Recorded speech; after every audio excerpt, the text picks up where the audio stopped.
Alors, les sujets de Purim sont très vastes, très vastes. Il y a tellement à dire sur Purim que peut-être on pourrait rester des heures et des heures sur le sujet. Moi, je vous parle ce qui m'anime, hein. Je ne peux pas vous parler d'autre chose. Ce qui m'a animé cette année, c'est le Mishenichnas Adar Marbi Besimcha. J'ai eu du mal, surtout avec la conjoncture actuelle, et les otages, et les morts, et les chayalim, et la guerre. Donc, Mishenichnas Adar Marbi Besimcha, il va falloir qu'on l'explique. D'accord? Comment ça se passe? Comment on fait? C'est magique. Alors, pour commencer le Mekor. Le Mekor, c'est une Gemara dans Masechet Ta'anit, d'Afraftet, comme d'Alev, qui dit que Shem Shenichnas Av. Et quand on a des questions comme ça, un peu fondamentales, la méthode, je vous la donne, c'est d'aller voir toujours la source. En allant voir la source, on va avoir des éléments autour qui risquent de nous éclairer. C'est le cas. La Gemara donc dit Keshem shenichnas av mematim besimcha kach mishenichnas adam marbi besimcha. Donc elle fait une corrélation entre av et adar. Keshem shenichnas av mematim besimcha. Je ne sais pas si tout le monde connaît cette halakha, mais on ne se marie pas. Vous savez, quand on arrive au mois de Av, à cause de la destruction du Beth Amikdash et de la galoute, donc on est memaïd besimcha. On va diminuer. Car mishenichnas adar marbi besimcha. De la même manière, quand Adar rentre, on sera marbi besimcha. Et il y a quelqu'un qui me demande, un avrech au collège, il me dit comment on fait pour être marbi besimcha? J'ai dit, et comment tu fais pour être memaïd besimcha? Alors, être memaïd besimcha, c'est-à-dire diminuer dans la simcha. Les maïd, c'est diminuer. Miout. Meat, un petit peu. Tout dépend de quel côté on se place. Je ne sais pas si vous comprenez ce que je veux dire. Lui, il me dit, comment on fait pour être marbi besimcha? Et moi, je lui dis, mais comment on fait pour être memaïd besimcha? Dans quel état d'esprit on est, en général? Mais en tout cas, on voit qu'il y a donc cette relation Av et Adar. Av, qui est le mois malheureux, destruction du temple, galout d'Ebné Israël, la mort de millions de gens, à deux reprises. Hein. Ça s'est passé quand même 2 fois le 9 Av. C'est dur. Et c'est Chet HaEgel. Chet HaEgel aussi. Donc il y a quand même des événements le 9 Av qui commencent avec les Miraglim. Il y a des événements qui sont tragiques. Chet HaEgel, c'est 17 Tammuz et le 9 Av, c'est plus tard. Mais le 9 Av, c'est les Miraglim. Donc il faut comprendre c'est quoi cette corrélation entre Av et Adar, entre le bien et le mal. Comment faire pour être marbé besimcha, augmenter la simcha? C'est facile à dire. Ça se chante, très bien d'ailleurs, mais c'est très difficile à appliquer. Et enfin, on va essayer de comprendre c'est quoi la simcha. C'est quoi? Quelqu'un a une définition de la simcha? La joie, le bonheur, c'est quoi? Mettre de la musique et danser, faire la fête, happy birthday. Ça revient à dire quoi la simcha? Alors, commençons par l'histoire et historiquement parlant, Adar, c'est le mois de Moshe Rabbeinu, tout le monde sait ça. Le mois où Moshe Rabbeinu va naître et va mourir, c'est Adar exactement. Donc ça veut dire que ce mois de Adar, il a quand même quelque chose de symbolique. La symbolique du Hadar, c'est que c'est la naissance de Moshe Rabbeinu, c'est aussi sa mort.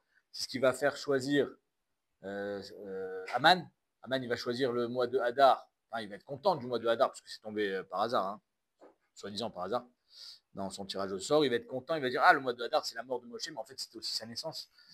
Et déjà, avec Moshe Rabbeinu, on a certains éléments qui nous interpellent, à savoir que Moshe Rabbeinu, finalement, il y avait une xéra de Paro, on l'a jeté dans le Nil, et c'est le fait qu'on jette dans le Nil qui va être sa rédemption. C'est Moshe Rabbeinu, vous savez, tous les autres enfants, il y a marqué dans les Midrashim, ils naissaient miraculeusement, ils étaient on va dire, stockés dans des champs, à côté des villes égyptiennes, donc ils sont passés inaperçus. quand ils sont sortis d'Égypte, il y avait des enfants. Ils sortaient tous. D'où sortaient ces enfants, puisque Paro a dit de tous les tuer? La réponse est qu'ils étaient cachés. Alors pourquoi Moshe Rabbeinu ne l'a pas caché? Pourquoi il décide de le jeter dans le Nil? D'accord? Peut-être que vous allez me dire, bah, techniquement parlant, c'est compliqué, ils n'arrivaient pas à le cacher. Ok, mais ce qu'on voit surtout, à part la technique, c'est que ce qui a été, entre guillemets, ce qui devait être sa mort, le fait de le jeter dans le Nil, c'est ça qui va le sauver.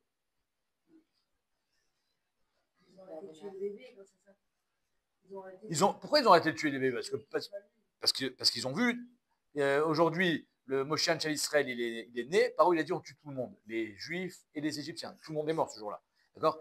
Donc à partir de ce moment-là, ils ont arrêté de tuer les bébés. Je suis d'accord, mais moi ce que je veux montrer, c'est que finalement, ce qui nous semble, par rapport à Moshe, et on va essayer de l'appliquer dans notre quotidien, ce qui nous semble être un échec, parce qu'on va le jeter dans le Nil, et l'histoire raconte que Myriam, qui avait dit à son père, toi tu es pire que Paro, parce que Paro il a fait des xérotes sur les garçons, et toi tu gozères même sur les filles, puisqu'il s'était séparé de sa femme. Et là, la Gemara raconte dans Sota qu'il a mis une petite tape comme ça sur la tête, en lui disant, et alors, elle est où ta névoie maintenant? Tu vois ton frère, il va mourir. On est dans un moment tragique, et Myriam suit du regard, et elle voit que finalement, c'est Bathia, la fille de Paro, qui va le récupérer. Magnifique. C'est-à-dire, mais là, on a une réponse immédiate. Des fois, on l'a pas tout le temps. Des fois, on l'a pas tout de suite, je veux dire.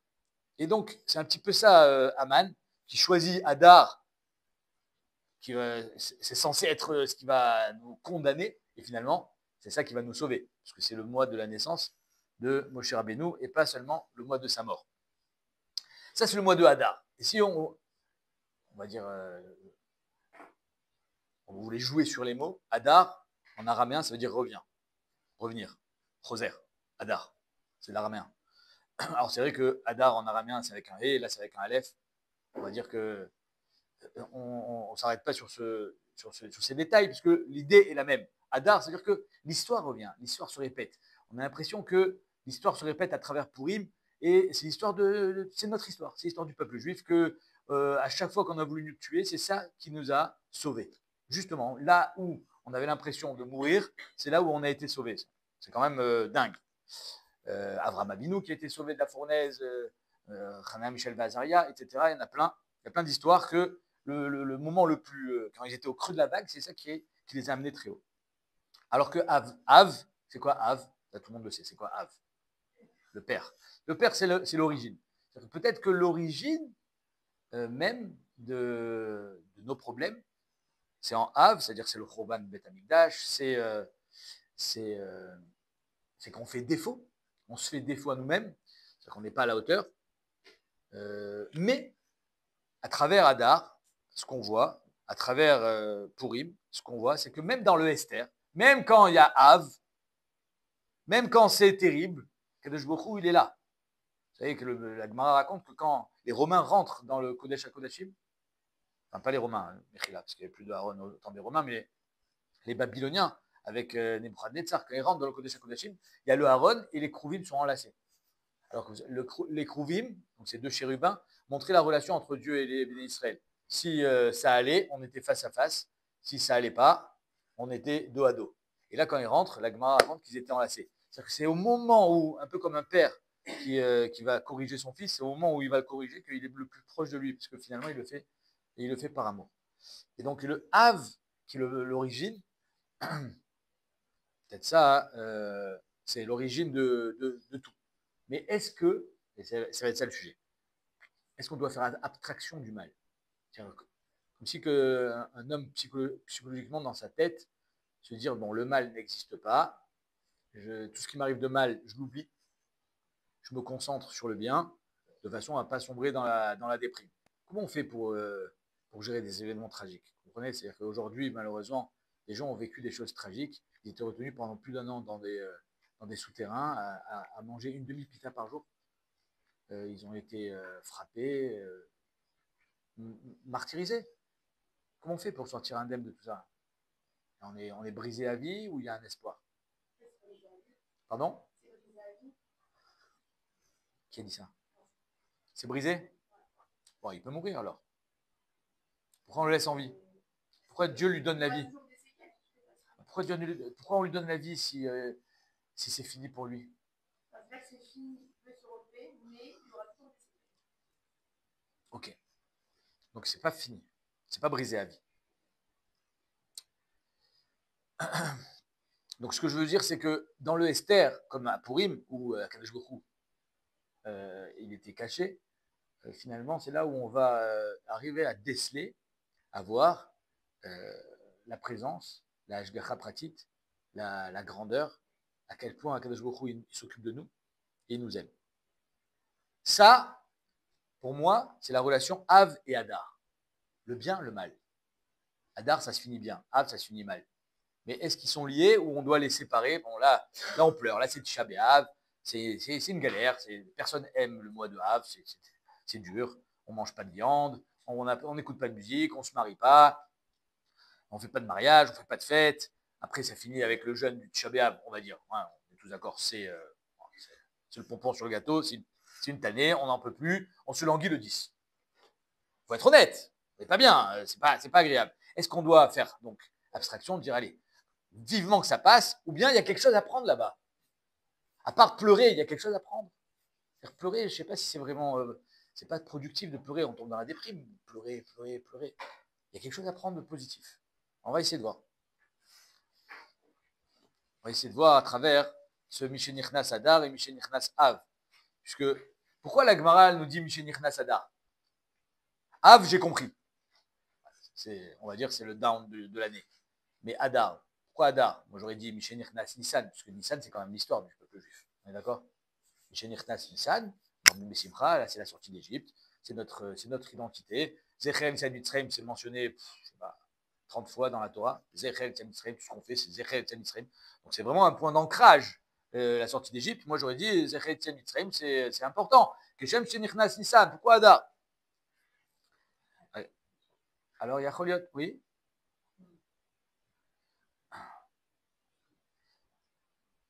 Yacholiot que Béhémet, quand un homme il traverse des événements durs et qu'il arrive quand même à avoir de la lumière, comme ça s'est passé à Purim, ils ont jeûné, entre parenthèses, je fais une petite parenthèse, pourquoi on jeûne nous pour Esther, Tanit Esther?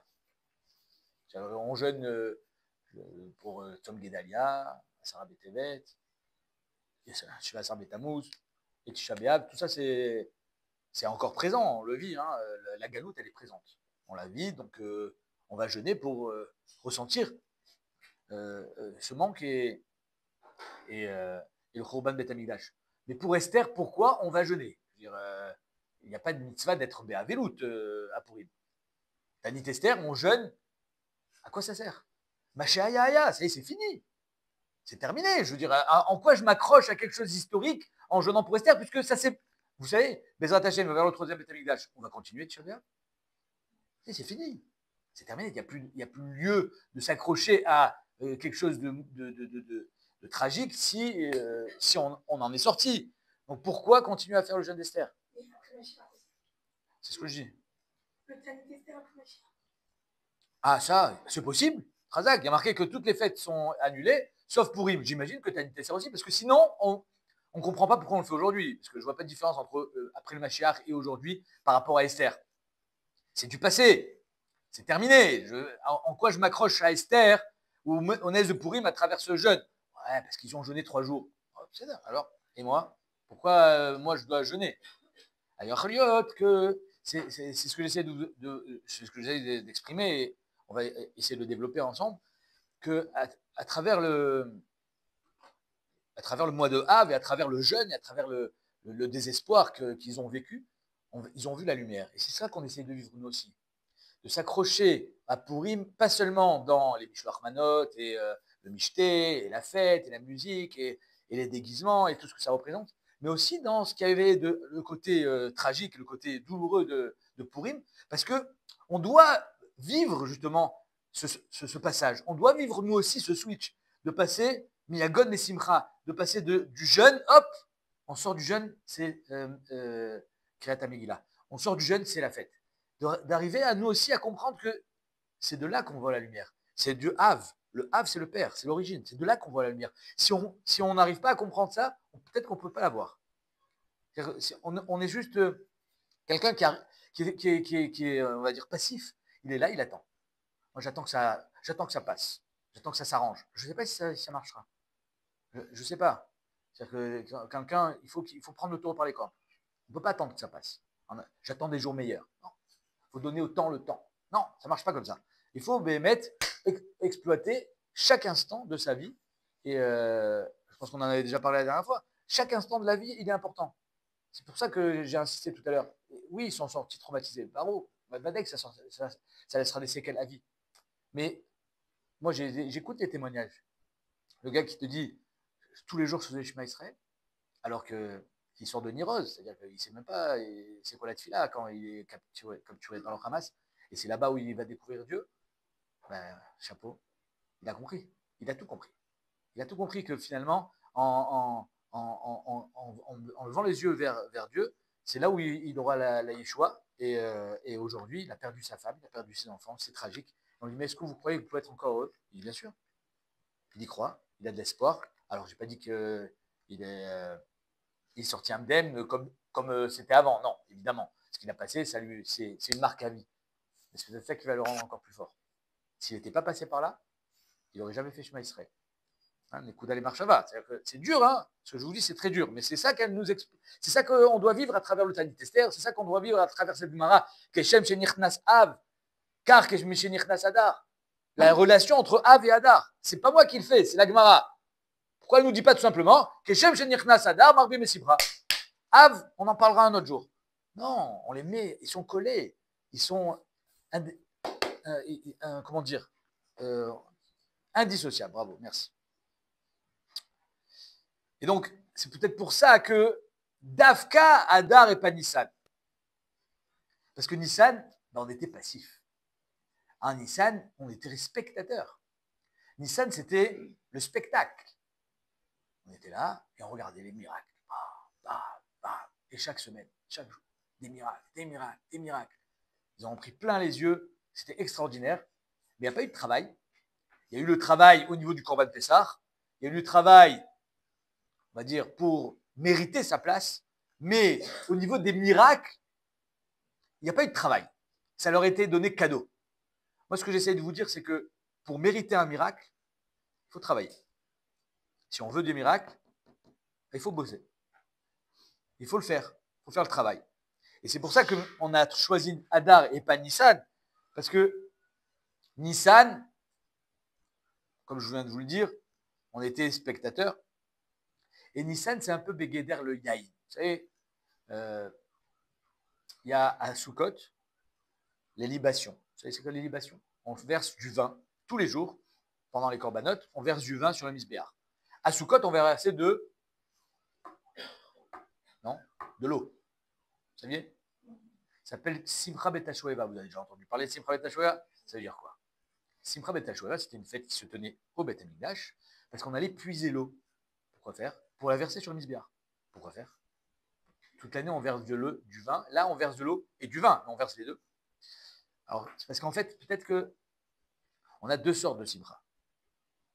On a le vin et on a l'eau.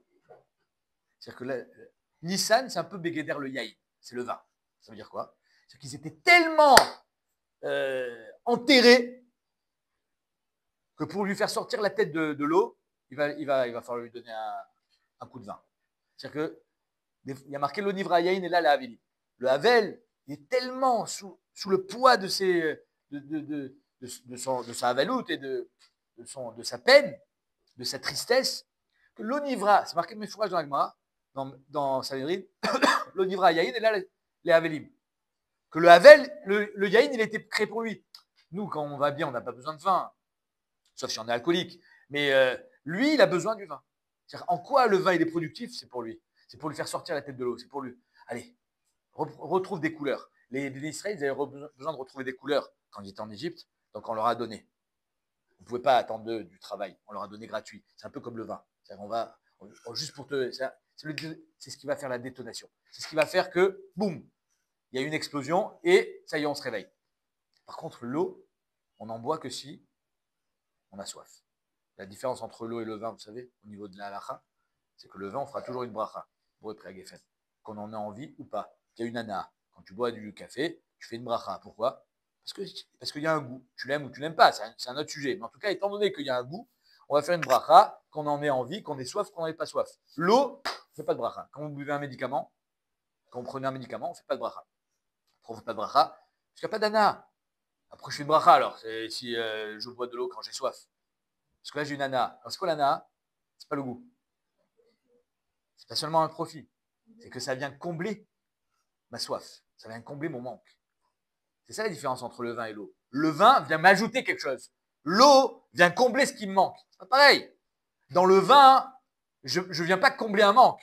Je viens essayer de me réanimer. Voilà. Le vin, il sert à réanimer l'homme parce que des fois, il est pas bien, alors il va boire du vin.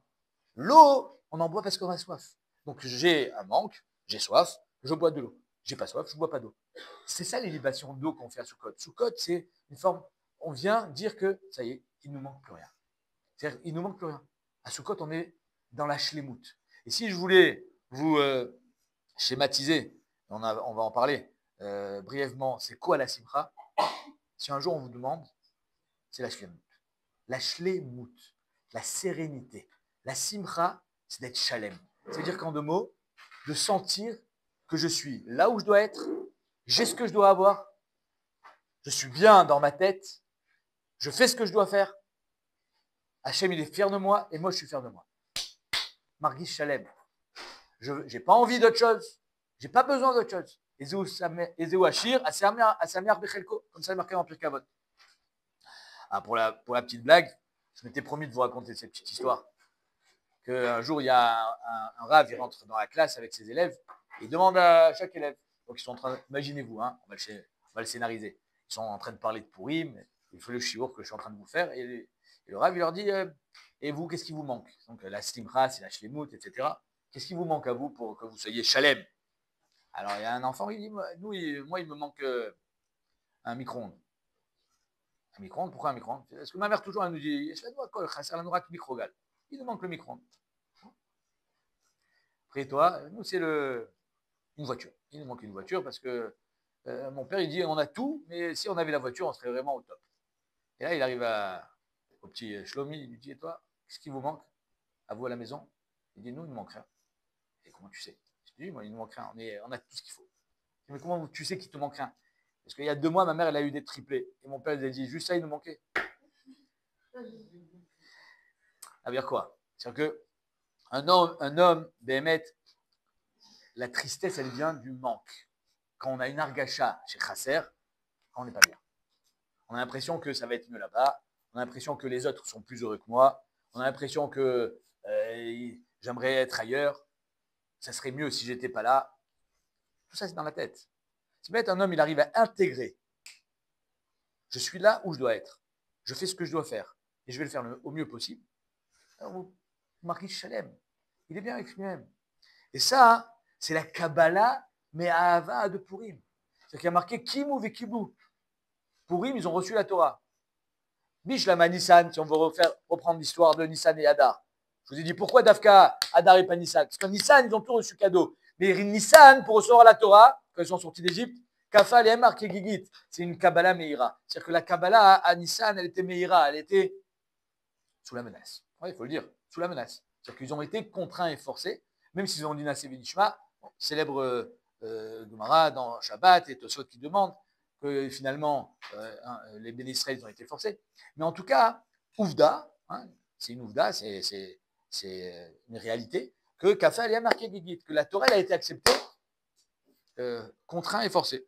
Alors que à Purim, il y a une Kabbalah Me'ava, par amour, par élan d'amour. Mais c'est le moment, quel rapport? Je veux dire, pourquoi? Pourquoi pas, je sais pas, à Hanouka?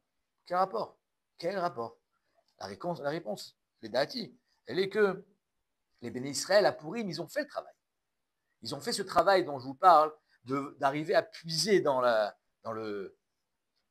l'obscurité, d'arriver à voir la lumière, même quand on est au fond du gouffre, même quand on n'est pas bien, même quand on se sent menacé de mort, parce qu'ils allaient tous mourir, d'arriver à lever les yeux vers Dieu et de voir la lumière. Et comme ils ont réussi à faire ce travail et que Bassof, il y a eu le happy end, Bassof, ils ont été sauvés, alors ils ont senti une sérénité, une shlemut en comprenant que Akadosh Baruch Hu, finalement, il donne à chacun exactement ce qu'il a besoin, là où il faut, quand il faut. Il est partout, il fait ce qu'il faut, et on n'a pas à se faire de soucis. C'est ça le moussard, c'est ça la philosophie de Purim. La philosophie de Purim, c'est que de comprendre qu'Akadosh Baruch Hu, il est tout le temps à nos côtés, même quand on ne le voit pas. Et même quand on croit qu'il y a des ennemis qui nous veulent du mal, Aman, ça manque pas les ennemis. Mais en l'occurrence, ici, on parle d'Aman, Akadosh Baruch Hu est là. Si quelqu'un il se déconnecte de cette pensée, il a perdu le contact, perdu la shlemut. Il est dans le chisaron. Chisaron, il est dans le dikon, il est dans la déprime. Donc la simcha, elle vient de cet argacha de sérénité, de se sentir finalement à sa place et shalem. Le deuxième point qui va nous aider à comprendre ça, c'est Amalek. Et ça va rejoindre cette idée, vous allez voir. Amalek. Alors tout le monde sait que Amalek, c'est l'ennemi juré du peuple juif. Timche et Zecher Amalek. Et d'un autre côté, il y a une mitzvah de Zachor.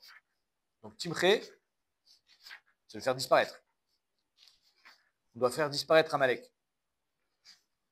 D'ailleurs, Shaoul, il en a payé de sa royauté, puisqu'il n'a pas tué tout Amalek. Mais donc, nous, on ne sait pas qui est Amalek, donc on n'a pas de mitzvah, mais la Tidawo, il y a marqué qu'il y aura la guerre contre Amalek. On devra tous se mettre au travail pour faire disparaître Amalek. De l'autre côté, il y a marqué Zachor. Donc moi, j'ai toujours cette question. Si il y a marqué Zachor, c'est-à-dire que je m'en rappelle. Si je m'en rappelle, je ne l'oublie pas. Si je ne l'oublie pas, je ne peux pas le faire disparaître. Si je le fais disparaître, je l'oublie. Si je l'oublie, je ne m'en rappelle pas. Alors, comment on fait? Comment on fait pour concilier le Zachor et le Timche? Zachor, c'est s'en rappeler. Timche, c'est le faire disparaître. Si je fais bien disparaître, normalement, je ne devrais plus m'en rappeler. Si je m'en rappelle, je ne l'ai pas fait disparaître.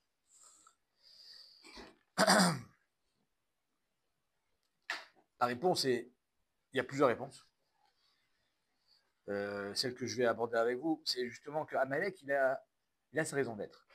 Il y a marqué Timche et Zecher Amalek mitachat hashamayim, dessous les cieux. C'est quoi bien mitachat hashamayim? C'est où dessous? C'est où dessus? Vous connaissez? Moi, j'ai jamais voyagé dans l'espace. C'est où mitachat hashamayim? C'est où me'al hashamayim? C'est où exactement? Pardon? Donc mitachat hashamayim, ça serait sur terre, et me'al hashamayim, ça serait dans les cieux. Hein? Pas mal. Mais il y a quand même un élément important à relever. C'est qu'on demande de faire disparaître Amalek ici, pas là-haut. Donc si on croise Amalek sur la lune, il n'y a pas de mitzvah. On lui dit bonjour. Dans notre monde, Razak. Mais ça veut dire quoi? Alors là, je rigole quand je dis ça avec la lune.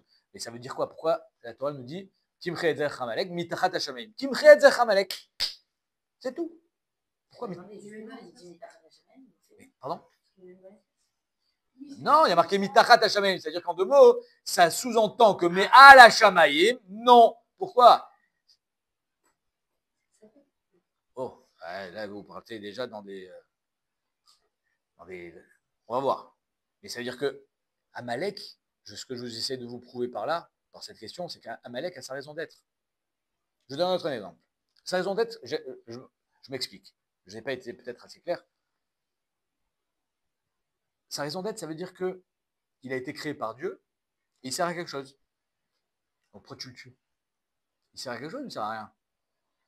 Si je le tue, c'est-à-dire que finalement il ne sert à rien. Si je mitzvah de le faire disparaître, c'est qu'il ne sert à rien. Mais alors s'il ne sert à rien, pourquoi il a été créé?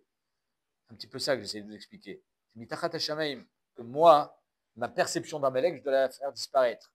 Mais il y a une perception d'Amalek qui est positive. C'est me'al hashamayim. Celle-là, elle ne me concerne pas, mais elle existe. Et la Torah, elle nous le donne. Elle nous dit, mitachat hashamayim, elle nous le dit, attention, il y a me'al hashamayim. Il y a des dimensions qui t'échappent. Je vous donne un autre exemple. Le khazir. Quelqu'un a déjà mangé du khazir? Le khazir, un animal, on va dire, emblématique pour nous les juifs. On ne mange pas de cochon, même pas ce qui s'en rapproche. Ok. Et pourquoi Hachem l'a créé alors? Pourquoi il a été créé s'il n'est pas bien?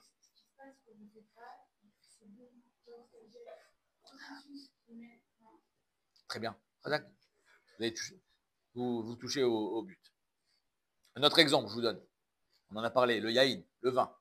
On va pas seulement en parler à Purim, il est au centre de l'animation. Le vin, il y a marqué, la Gemara dans sa elle dit que le vin, dans le périple de Ben Soromoré, Ben Soromoré, c'est un enfant rebelle qui va être mis à mort parce qu'il boit du vin et il mange de la viande. Donc le vin, ça l'a perdu. Hein, je ne vais pas rentrer maintenant dans la souga de Ben Soromoré, pourquoi, comment. Mais en tout cas, on a tous croisé, malheureusement, dans notre vie, des clochards qui dorment par terre avec la bouteille à côté d'eux. Ben voilà, l'alcool, on est d'accord que ça détruit une vie, une famille, ça détruit tout. Il devient addict à l'alcool, il devient alcoolique et c'est terminé. C'est au revoir et merci. Il met la clé sous le paillasson, le gars est mort. C'est terminé, ça devient un mort-vivant. Il a besoin de sa dose. Ça peut être aujourd'hui de la cocaïne, ça peut être n'importe quelle drogue. C'est-à-dire que le vin, c'est terrible. Et la Gemara a dit, il y a marqué que le vin, c'est Dagan Vetirosh. Vous savez, hein, Merov Dagan Vetirosh.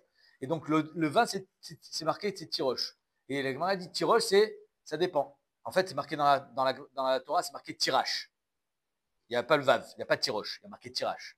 La Gemara a dit, si Bémet Yezoché de boire du vin correctement, n'a assez roche. Tu peux devenir un grand. C'est-à-dire que le vin, ça peut développer des capacités. Oui. Mais si par contre, c'est pour ça qu'on fait kilouche sur le vin, donc on ne l'a pas complètement anéanti et effacé. Mais si par contre, quelqu'un en abuse, alors Nasser Rash. Rash, ça veut dire qu'il devient pauvre. Il va complètement sombrer dans l'alcoolisme. Mais c'est quoi cette histoire? Alors pourquoi ça existe? Alors je ne comprends pas. Enlève-nous le vin, et comme ça, il n'y a pas de risque. Non, il y a quelque chose à prendre dans le vin. C'est de ça qu'on en parle. Ouais, je ne remets pas en question, j'essaie de comprendre. Je ne remets pas en question. Pourquoi le vin? Pourquoi le chazir? Pourquoi les réchaïm? Oh, exactement. Mais donc, ça veut dire qu'en deux mots, si je vous donne, je vous pose une question, qu'est-ce qui va nous faire avancer? Cette idée, je la prends de mon maître, le Rabbi Shimon Shlita. Je ne sais pas s'il y en a qui le connaissent ici. Pas son papa, hein, pas Hanania.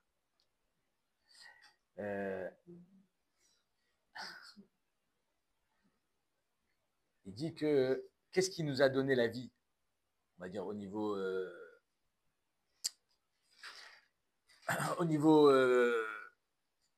physique. C'est pas le chazir. Le chazir nous a jamais donné de force pour vivre. Quand je mange, ça me fait vivre.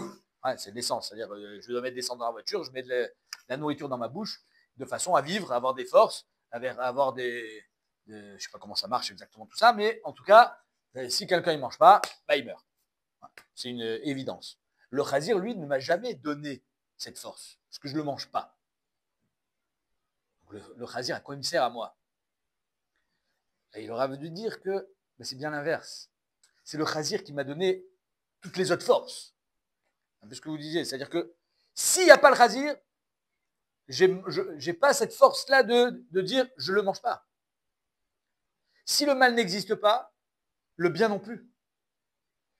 Si, un jour j'avais donné cet exemple, que des vidéos, moi je donne beaucoup de cours, c'est pour ça que c'est enregistré, sur Internet, et des fois, il y a des gens, ils mettent des pouces en bas.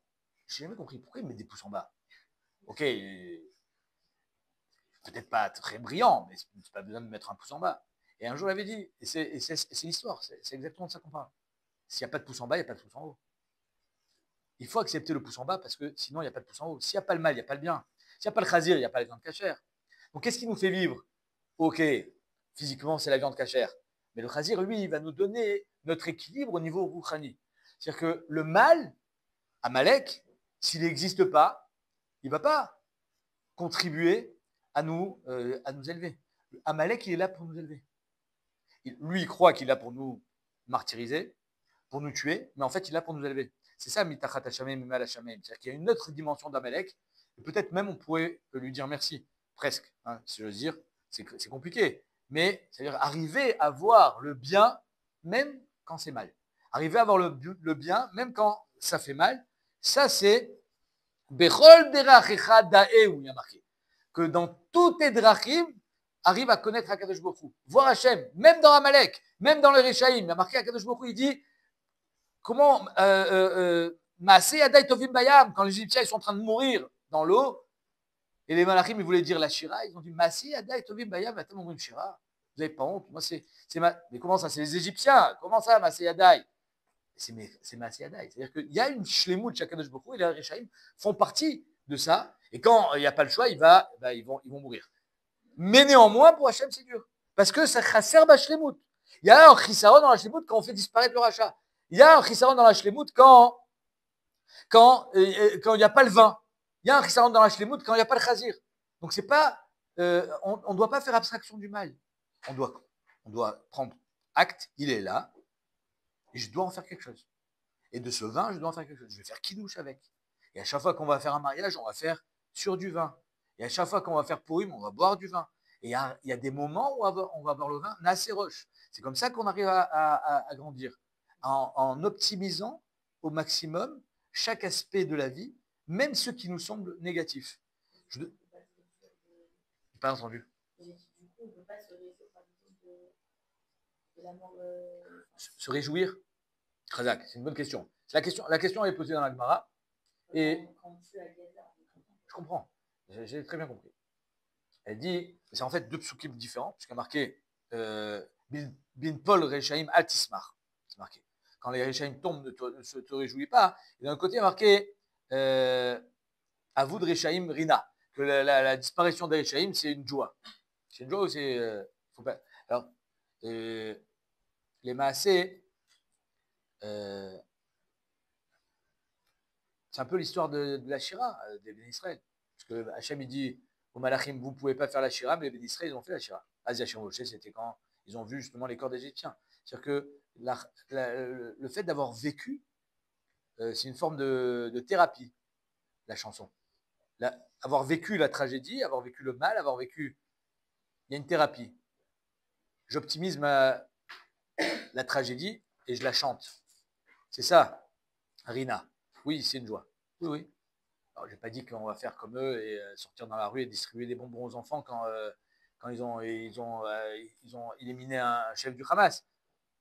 Mais on peut se réjouir du fait que il y a des gens qui voulaient de notre mort, qui ont disparu. Tant mieux. Le monde est débarrassé de gens comme ça. Mais il faut comprendre d'un autre côté que même pas dans leur pas dans leur élément d'homme, j'ai besoin d'eux, mais dans le concept. C'est dans le concept que je parle, le concept du mal, le concept d'Amalek. Il regarde qu'Amalek, il faut le tuer. Mais le concept d'Amalek, pourquoi il existe? Moi, je dois le faire disparaître. Moi, j'ai un boulot de me battre contre le mal. Mais le concept, pourquoi il existe? Parce que dans le concept, il est censé m'élever. Dans le concept, il me fait avancer. Barour que je vais essayer de faire disparaître ceux qui veulent la fin d'Israël. Barour. De toute façon, il y a marqué celui qui se lève contre toi, tu le tues avant qu'il vienne. Donc c'est sûr, c'est pas de ça que je suis en train de parler. Je suis en train de parler du concept. Pourquoi Hachem a créé ce concept? Pourquoi il existe? Pourquoi il y a le chazir? Pourquoi il y a le yain? Pourquoi il y a la force physique? La Gemara dit celui qui a l'habitude de frapper, on lui coupe la main. C'est dur à entendre. Mais la Gemara dit Hachem, il t'a donné des muscles. Tu t'en sers pour frapper sur les gens. On te coupe la main. Alors c'est imagé, évidemment. Il y a d'autres tikatset, la Gemara elle dit. Mais néanmoins, de suite après, elle dit que le Kohar, l'onitna karkaot, et là, les balais kochot. C'est-à-dire que, ça veut dire quoi? Les gens qui ont des biens immobiliers, ils ont besoin de savoir se défendre. Alors, je comprends pas. Quand il y a des biens immobiliers, les gens ils rentrent chez toi, ils viennent squatter, il y a des animaux qui peuvent venir saccager tes champs. Là, il va falloir que tu montres les dents, comme on dit. Que tu fasses preuve de force physique. Et juste avant, tu me dis que ça risque de perdre un homme de faire usage de sa force physique. Alors, c'est bien ou c'est mal? C'est bien ou c'est mal de taper sur quelqu'un? Mais tout est relatif. C'est que du moment où Hachem l'a créé, c'est qu'il y a quelque chose de bien. Du moment où ça a été créé, c'est qu'il y a quelque chose de bien. Il n'y a rien qui a été créé pour rien. Rien. Tout est et pour le bien. Et c'est ça que moi, dans mon espace, il va falloir que je mette je concrétise, de comprendre à quel point chaque chose est pour le bien. Exactement comme Amalek, exactement comme le vin, exactement comme le chazir, exactement comme cette force physique dont on vient de parler, exactement comme la Hazut Panim. Dernier exemple que je vais vous donner, c'est la Hazut Panim. C'est quoi la Hazut Panim? La Hazut Panim, c'est, comment dire, quelqu'un qui est Aspanim, il est désinvolte, il est mal élevé, il n'a pas de respect. C'est la Hazut Panim. Il y a marqué Aspanim, Azep Panim, la Geinam. Donc quelqu'un qui est Aspanim, qui est ouais, on va le dire, désinvolte, comme on dit.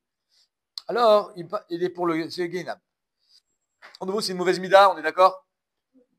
Et pourtant, il est marqué Eveaz Kanamer. Il faut être Az Kanamer. Alors, Azout Panim et Az, c'est pareil. Vous allez me dire, non, c'est pas pareil. Si, c'est pareil. Le Namer aussi, il a de la Azout. Et ça en fait une force. Alors, c'est bien ou c'est pas bien la Azout? Encore une fois, il y a des forces dans l'homme qu'il faut surtout pas négliger, mais il y a des forces dans l'homme qu'il faut savoir optimiser. C'est-à-dire que toutes les forces d'un homme, même celles que on nous a inculquées dans les Sifrei Moussar, qu'elles sont mauvaises, comme la Gahava, on est d'accord? La Gahava, c'est quelque chose de mauvais. Néanmoins, tout le monde s'accorde à dire que si un homme, il n'a pas Shminit, Sheba Shminit, un minimum de Gahava, un huitième de un huitième, un petit peu, alors il pourra pas, tu ne peux pas t'affirmer. C'est-à-dire que comment faire des grandes choses dans sa vie, comment entreprendre faire réaliser ses rêves si on n'a pas un petit peu, on croit pas un petit peu en nous. Il faut croire en nous. Il faut avoir un petit peu de gava. Mais pas trop. Non, surtout pas. Shminit, Shiba Shminit, c'est vraiment un tout petit peu.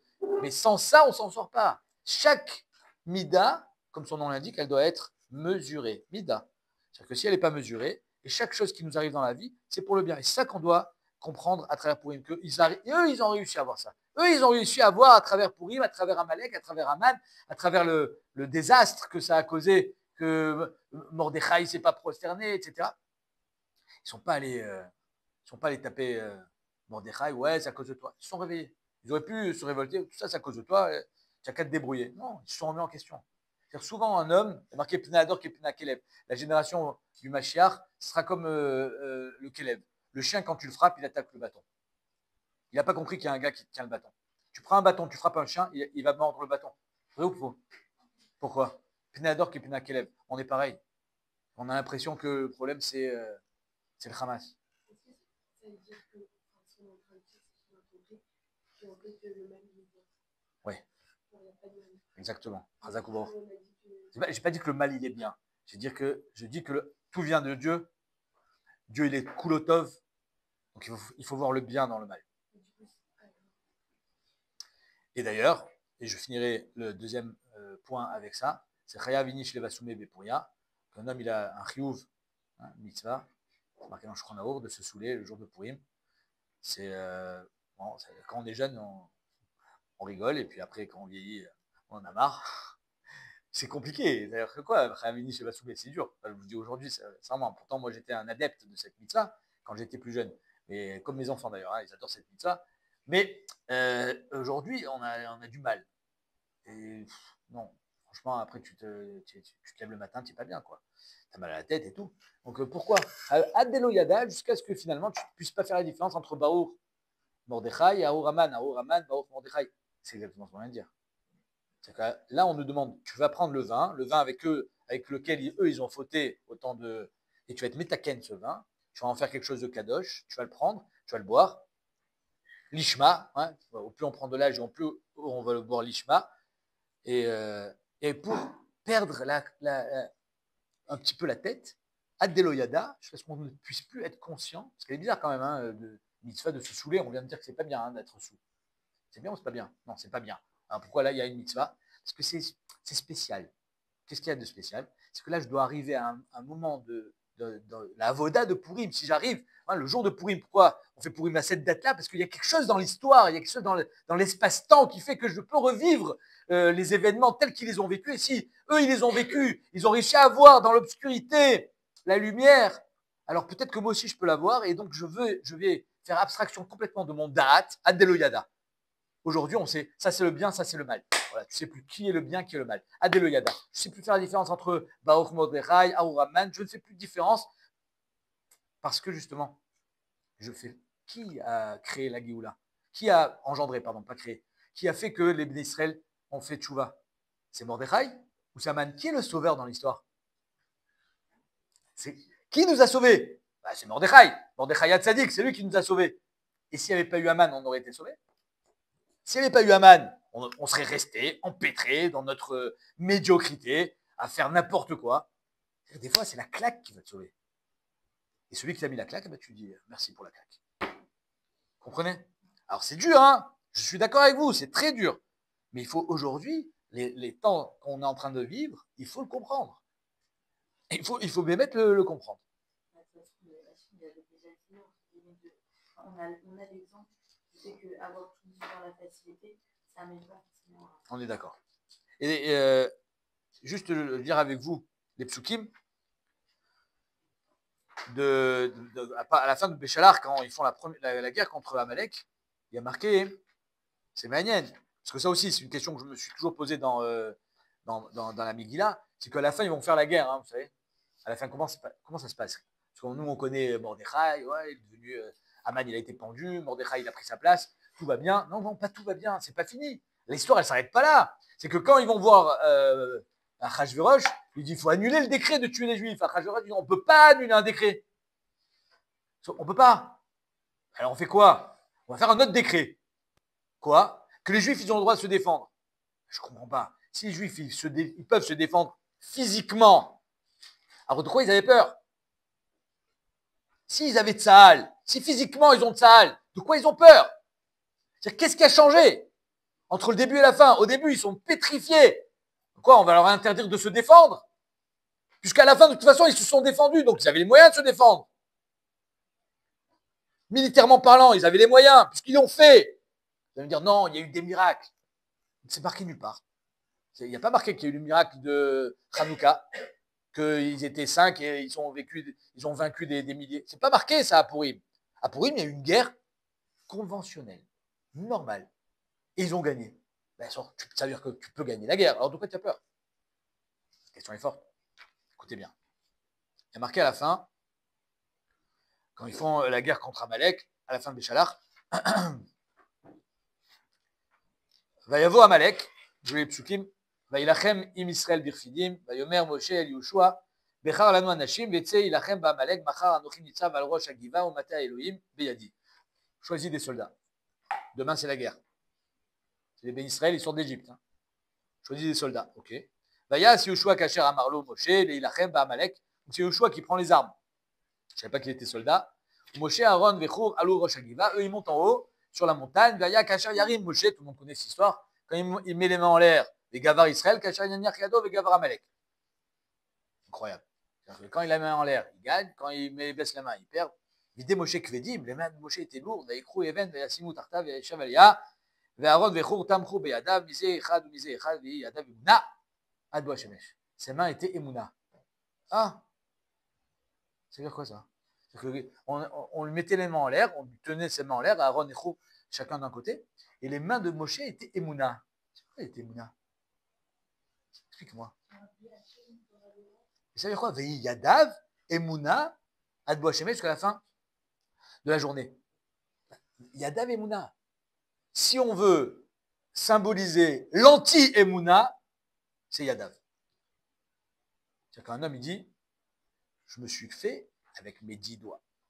J'ai construit cet empire tout seul. Yadav, c'est l'inverse d'Emouna. C'est-à-dire qu'un homme, il dit, avec ses mains, il construit. Avec ses mains, il fait. C'est pas avec ses mains qu'il croit. Eh bien, c'est ça que la Torah vient nous dire. Toi, tu crois que tu gagnes la guerre avec tes mains, avec tes épées. Yadav Emouna, les amis, tout se joue dans la Emouna. Et quand les Béné Israël, ils voyaient les mains de Moshe, alors ils avaient la Emouna. Je veux pas, c'est pas le sujet, c'est pas, mais comment ça marche? Je sais pas comment ça marche, je vous dis la vérité. Mais en tout cas, ce que je veux dire, moi, c'est que on ne gagne pas la guerre avec des armes seulement. On gagne la guerre essentiellement avec la Emouna. Emouna. Si les Béné Israël ils ont l'Emouna, alors ils gagnent. S'ils n'ont pas l'Emouna, alors ils perdent. Et comme ça, je réponds à ma question. C'est quoi ma question? Ma question, elle est, je ne comprends pas, les Béné Israël, au temps de Pourim, ils ont gagné la guerre. Ils pouvaient la gagner avant? Réponse? Non. C'est pourquoi? Parce qu'il n'y avait pas la Emouna. S'il n'y a pas la Emouna, tu ne peux pas gagner la guerre. Si tu n'y crois pas, tu ne peux pas gagner la guerre. On dit, hein, tout le monde connaît, qu'on peut faire des miracles avec la foi. Vous connaissez cette chanson? Mais en fait, c'est avec la foi qu'on fait des miracles, c'est l'inverse. C'est vrai aussi qu'on peut faire des miracles avec la foi. Mais moi, je dis, c'est pas qu'on peut, c'est qu'avec la foi, on fait des miracles. Ve'yadav Emouna. C'est-à-dire que les Béné Israël, au temps de Pourim, les Béné Israël, au temps d'Amalek, ils ne gagnaient pas la guerre avec les armes, ils gagnaient la guerre avec la Emouna. Si tu y crois, ça marche. Tu n'y crois pas, ça ne marche pas. Mais si tu y crois, ça marche. Et quelqu'un qui y croit, ça marche. Et c'est ça que finalement Amalek, il est venu éveiller et réveiller chez nous. C'est ça qui vient réveiller chez nous. C'est d'y croire. Si Amalek, il n'attaque pas, alors on reste des pantouflards, empêtrés dans notre quotidien. On va faire notre petit Shabbat, notre petite fila. Et des fois, il va falloir qu'on te secoue. Et c'est le fait d'être secoué que tu vas te remettre en question. C'est la secousse qui fait vivre. Sinon, il n'y a pas de vie. Et donc, Amalek, tout à l'heure, il y a quelqu'un qui l'a dit, c'est la Guimatria du Safek, j'imagine qu'on va vous le dire 100 fois aujourd'hui. C'est-à-dire qu'Amalek, il écrit le Safek. Amalek, 240, Safek, 240, c'est la même Guimatria. Donc, il a créé le Safek, comme on l'a tous, hein, c'est normal, ne vous inquiétez pas, il n'y en a pas un sur Terre qui n'a pas le Safek. C'est quoi le Safek? Bon, peut-être, peut-être pas. Peut-être pas, je sais pas.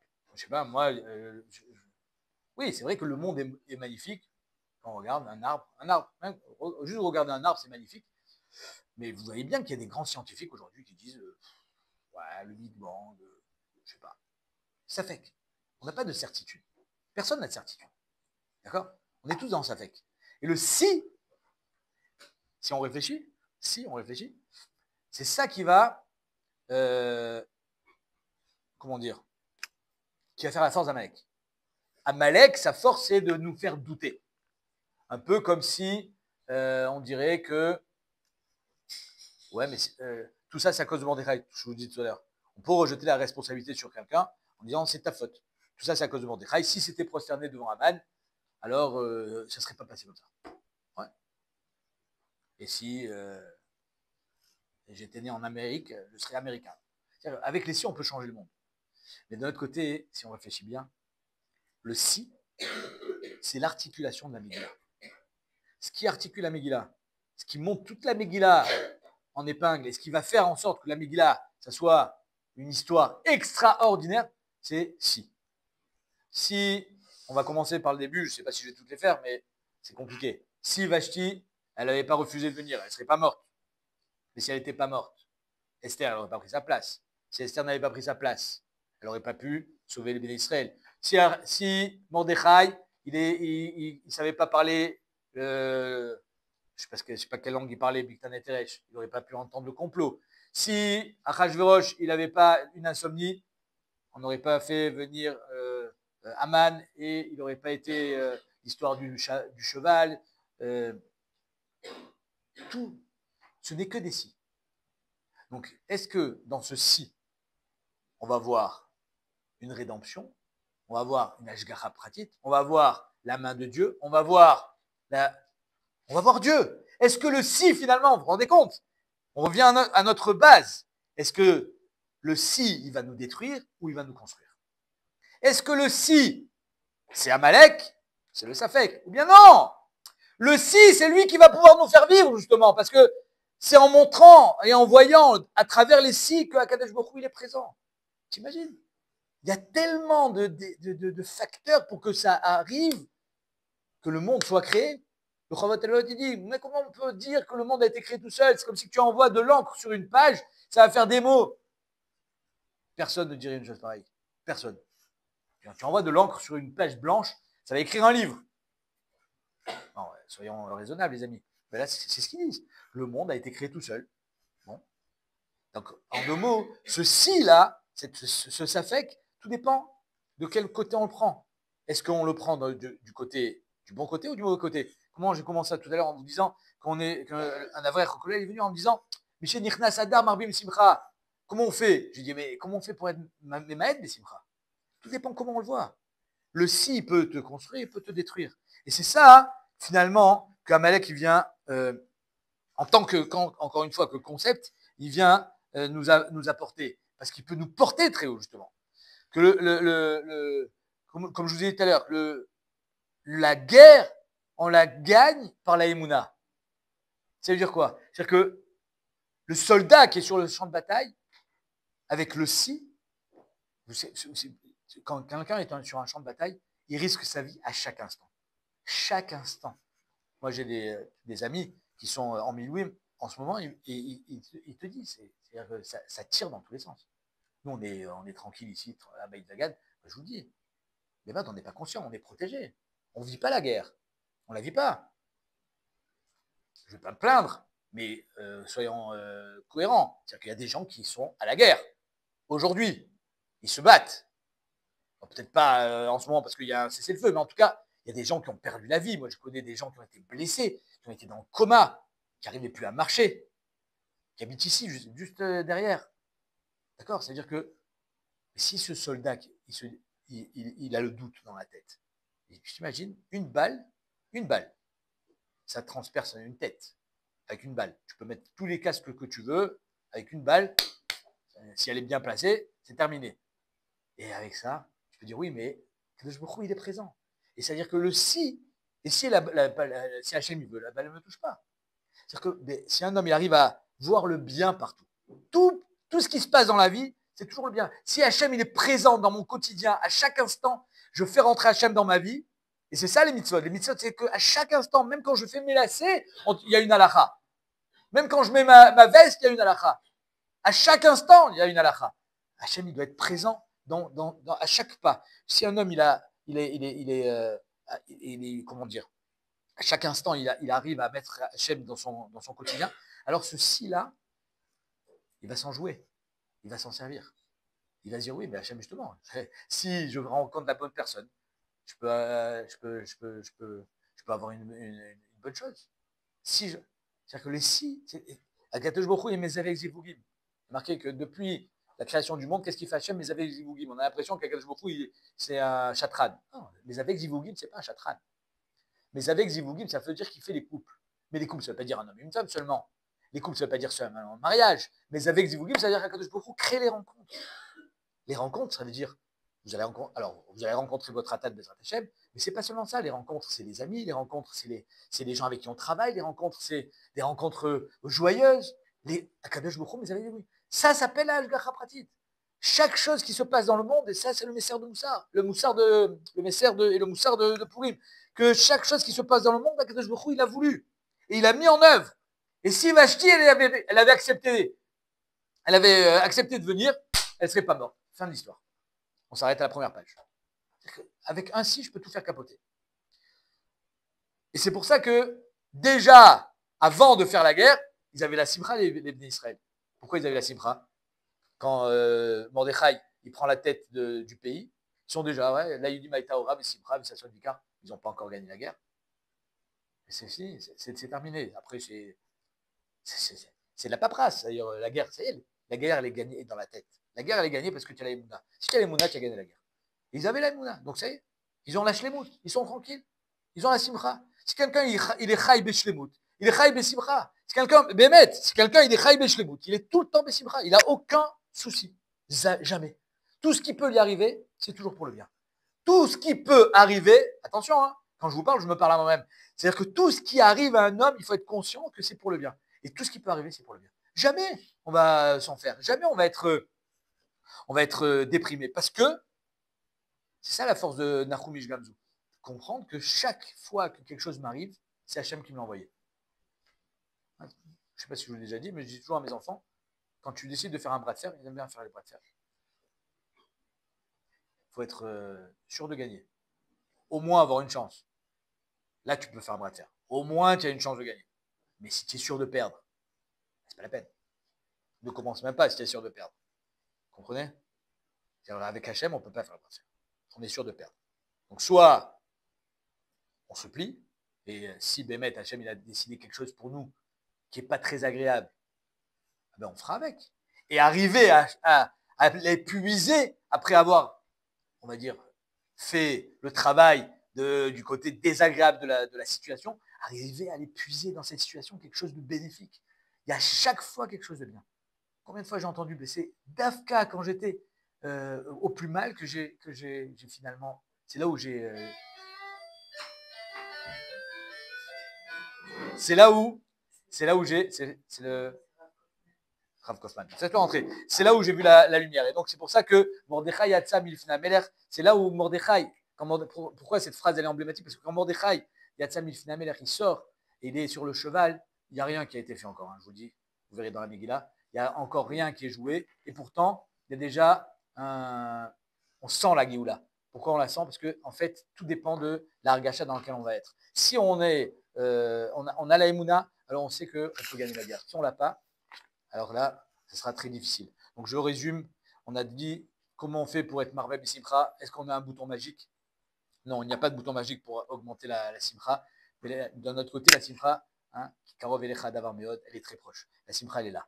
C'est-à-dire que du moment où quelqu'un il sent la shlemut, il sent il est shlemut avec la Kadosh Bokhu et avec lui-même, alors il est dans la Simcha. Si on a compris ça, on peut être Marvel et Simcha. Chaque jour, être Marvel et Simcha jusqu'à arriver au mois de Nissan, où là, la simcha, elle sera totale. Et donc, comprendre que le mois de Av et le mois de Hadar, ils ne sont pas liés pour rien, que c'est à travers le mois de Av et des fois des événements tragiques qu'on arrive à avoir la simcha. Donc, il y a la de Hashem, qu'on passe un bon mois de Hadar, un bon Purim Sameach.